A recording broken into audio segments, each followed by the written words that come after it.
మొదటి దఫాలో సాగునీటి ప్రణాళికలు రూపొందించి అమలు చేసిన కేసీఆర్ సర్కారు ఇప్పుడు లక్ష్యాలు అందుకోవాలని భావిస్తోంది. వేగంగా సాగుతున్న ప్రాజెక్టుల పనులను మరింత పరుగులు పెట్టించి రైతుల పంట పొలాల్లోకి గోదావరి కృష్ణా జలాలు పారించే లక్ష్యంతో ముందుకు వెళుతోంది. 1,25,00,000 ఎకరాలకు సాగునీరు అందించే ధ్యేయంతో ఇప్పటికే 1,00,000 కోట్ల రూపాయలు ప్రాజెక్టులపై వెచ్చించింది ప్రభుత్వం. మరో 1,00,000 కోట్లకు పైగానే ఖర్చు చేసేందుకు సిద్ధమైంది. ప్రాజెక్టులు అన్నింటినీ 2 ఏళ్లలోపు పూర్తి చేసి సాగునీటి లక్ష్యాలు నెరవేర్చాలని చూస్తోంది. ప్రాజెక్టులతో చెరువులను అనుసంధానించి గొలుసుకట్టు వ్యవస్థకు పూర్వవైభవం తీసుకురావడంతో పాటు వేల సంఖ్యలో చెక్ డ్యాంల నిర్మాణానికి రంగం సిద్ధం చేస్తోంది.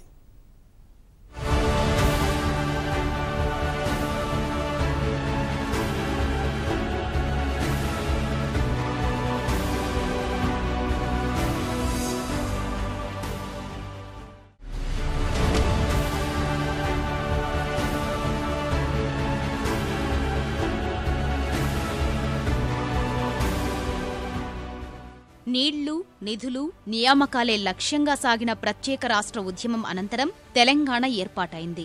మొదటి ముఖ్యమంత్రిగా బాధ్యతలు స్వీకరించిన కేసీఆర్ 4 ఏళ్లలో నీటిపారుదల ప్రాజెక్టులపై ప్రత్యేక దృష్టి పెట్టారు. ఉమ్మడి రాష్ట్రంలో తెలంగాణ ప్రాంతంలో చేపట్టిన ప్రాజెక్టుల స్థితిగతులు అధ్యయనం చేసి ఇంజనీర్లు, నిపుణులతో చర్చించి ప్రాజెక్టుల పునరాకృతి చేపట్టారు. రాష్ట్ర అవసరాలకు అనుగుణంగా ప్రాజెక్టుల స్వరూపం మార్చారు. కొత్త ప్రాజెక్టులు చేపట్టారు. 1 కోటి ఎకరాల మాగాణిలో నీటి పరవళ్లే ధ్యేయంగా ప్రణాళికలు రూపొందించి ప్రాజెక్టుల నిర్మాణం చేపట్టారు. కల్వకుర్తి, భీమా, నెట్టెంపాడు, కోయిల్సాగర్, ఎల్లంపల్లి వరద కాలువ, దేవాదుల తదితర ప్రాజెక్టులు పూర్తి చేసి పరిసరాల్లోని చెరువులను నీటితో నింపారు. వాటి ద్వారా కొంత ఆయకట్టుకు ఇప్పటికే నీరు అందిస్తున్నారు.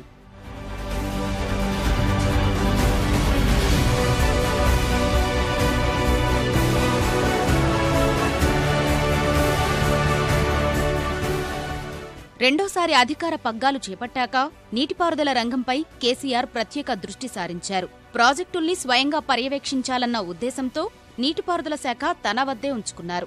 పాలనా పగ్గాలు చేపట్టాక నీటిపారుదల ప్రాజెక్టులపైనే మొదటి సమీక్ష నిర్వహించారు. క్షేత్రస్థాయిలో కాళేశ్వరం, ఎస్ఆర్ఎస్పీ పునరుజ్జీవన పథకం పనుల పురోగతి పరిశీలించారు. ప్రాజెక్టులను సందర్శించి ప్రభుత్వానికి సలహాలు, సూచనలు ఇవ్వాలని విశ్రాంత ఇంజనీర్లను కోరారు. తన పరిశీలనతో పాటు విశ్రాంత ఇంజనీర్లు ఇచ్చిన సూచనల ఆధారంగా ప్రాజెక్టుల పురోగతిపై సమీక్ష నిర్వహించి కొత్త లక్ష్యాలు నిర్దేశించారు. 1 కోటి ఎకరాలు కాక 1,25,00,000 ఎకరాలకు సాగునీరు అందించే లక్ష్యంతో యుద్ధ ప్రాతిపదికన పనులు పూర్తి చేయాలని అధికారులు, ఇంజనీర్లకు స్పష్టం చేశారు. ప్రాజెక్టుల ముంపు బాధితులకు పరిహారం వెంటనే చెల్లించాలని ఆదేశించారు. రైతులకు సాగునీరు అందించడం కన్నా మించిన ప్రాధాన్యత ప్రభుత్వానికి మరొకటి లేదని స్పష్టం చేశారు.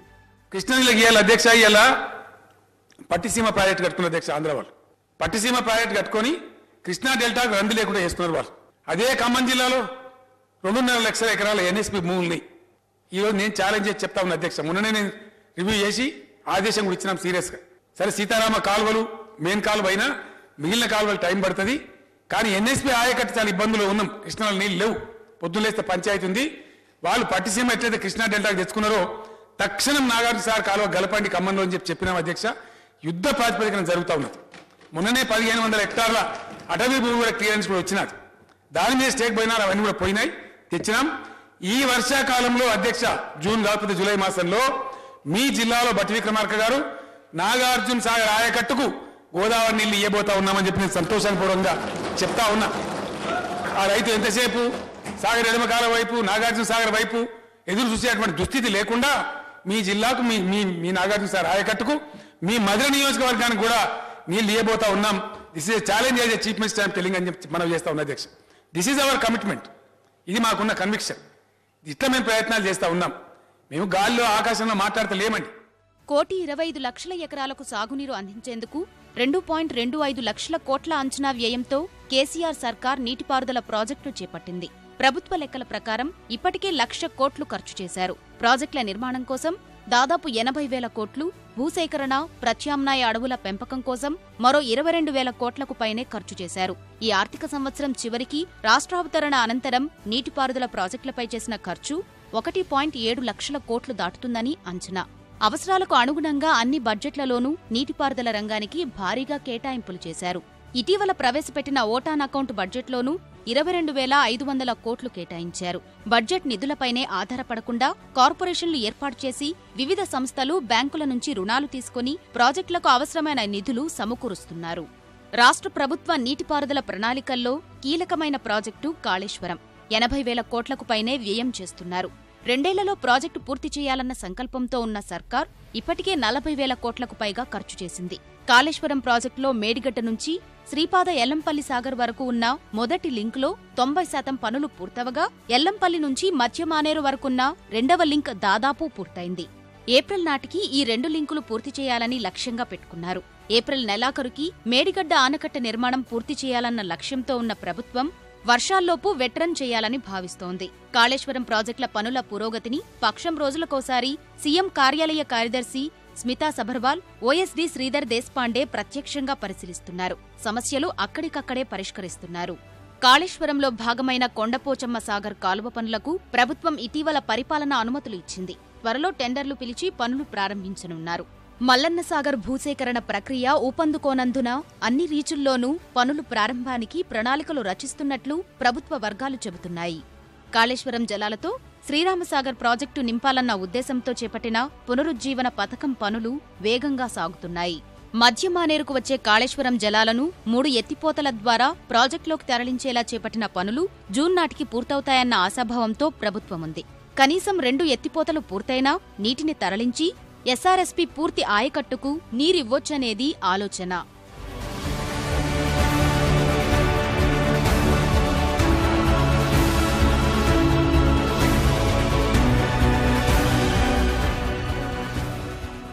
కాళేశ్వరం నుంచి మధ్యమానేరు, మల్లన్న సాగర్కు వచ్చే నీటితో మొదట చెరువులు నింపాలని సీఎం కేసీఆర్ ఆదేశించారు.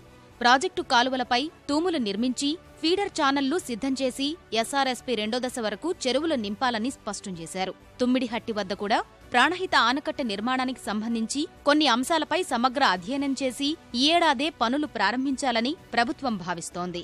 పెద్దవాగుపై ఉన్న కుమ్రం భీం, జగన్నాథపూర్ జలాశయాల ద్వారా 60 నుంచి 70 టీఎంసీలు నీరు తీసుకునే అవకాశం ఉన్నందున ఆ నీటిని పూర్తిస్థాయిలో వినియోగించుకునేందుకు ప్రణాళికలు సిద్ధమవుతున్నాయి. పెన్గంగపై నిర్మిస్తోన్న చనాక కొరాటా ఆయకట్టు పనులు జూన్కి పూర్తయ్యే అవకాశముంది. ఆదిలాబాద్ జిల్లాకు సాగునీరు అందించే కుప్టి జలాశయ నిర్మాణం కోసం త్వరలో టెండర్లు పిలవనున్నారు.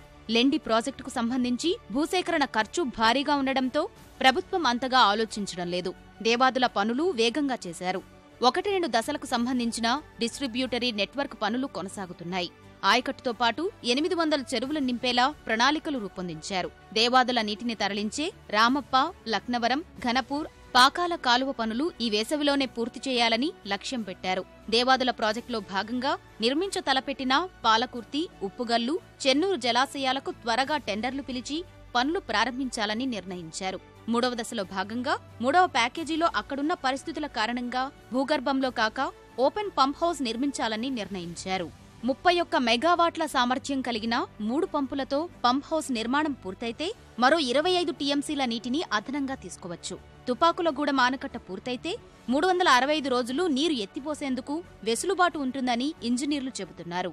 కంతనపల్లి ప్రాజెక్టులో అంతర్భాగమైనటువంటి తుపాకులగూడెం బ్యారేజ్ కూడా వర్క్స్ కూడా కంప్లీట్ అవుతున్నాయి. అయితే అది వాళ్ళు కూడా కొంత షిఫ్ట్ చేయడం వల్ల కొంత డిలే కావడము, డిజైన్స్లో కొంత అప్రూవల్ కావడం అనేది లేట్ అయిన కారణంగా డెఫినెట్గా అది కూడా వాళ్ళు జూలై వరకు డెఫినెట్గా ఇస్తామంటున్నారు. అది కూడా ఆ బరాజు కూడా అది కనుక కంప్లీట్ అయినట్టయితే మనకు దేవాదుల నుంచి మనం దాదాపు ఒక 200 రోజులు 250 రోజులు మనం పంపింగ్ చేసుకునేటువంటి అవకాశం ఉన్నది.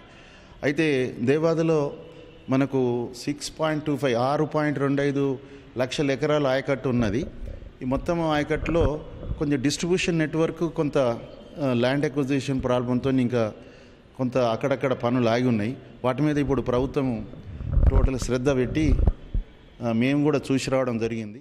కాళేశ్వరం పనులు తుది దశలో ఉన్నందున పాలమూరు, రంగారెడ్డి, డిండి, సీతారామ ఎత్తిపోతల పథకాలపైన ప్రభుత్వం ప్రత్యేకంగా దృష్టి సారిస్తోంది. పాలమూరు, రంగారెడ్డికి మిగిలిన అనుమతి త్వరలోనే వస్తుందని అంటున్నారు. సీతారామకు అనుమతులు వచ్చాయి. ఈ నేపథ్యంలో ప్రాజెక్టులు 2 ఏళ్లలో పూర్తి చేయాలన్న ఆలోచనతో ప్రభుత్వముంది. సీతారామ ప్రాజెక్టు పూర్తి కాకపోయినా 3 పంపులు, గ్రావిటీ కెనాల్లను సిద్ధం చేస్తే జూన్కి నీరు పారించొచ్చని సర్కార్ భావిస్తోంది. ఆర్డీఎస్ ఆయకట్టు స్థిరీకరణ కోసం ఏర్పాటు చేసిన తుమ్మిళ్ల ఎత్తిపోతల నుంచి ఒక పంపు ద్వారా ఇప్పటికే నీరు అందించారు.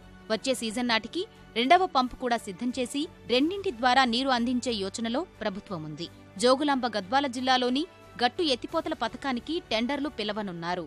పాలమూరు రంగారెడ్డిలో 12,30,000 ఎకరాలు, డిండి కింద ఒక దాదాపు 4 లక్షల ఎకరాలు, అంటే 16,30,000 ఎకరాలకి ఈరోజు 2015 జూన్లో దానికి శంకుస్థాపన చేయడం జరిగింది మన ముఖ్యమంత్రి గారు. ఇప్పుడు వాటికి జరుగుతున్నాయి.